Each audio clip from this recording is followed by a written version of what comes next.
Before taking on a tenant, I think it's very important you do your due diligence on them and who they are as a person.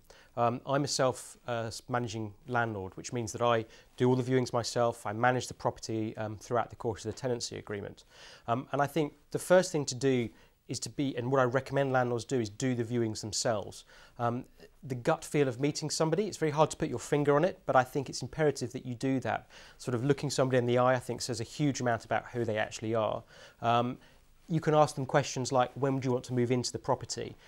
If they say, oh, next week's okay, well, have they actually given notice to their existing landlord, for example, because they've got to give notice?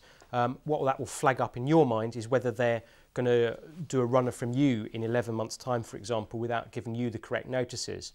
Anecdotally, various things I've heard from colleagues of mine is, what car did they turn up in? Was it full of crisp packets and rubbish in the car? Because it's probably an indication that your property in 12 months' time will look in a similar sort of state. And I think the other thing worth mentioning is you might want to go 2 landlords back for a reference, because if you had a problem tenant and you were asked for a reference, you'd probably give a shining example of how great they've been, because you want them out of your property as quickly as you can.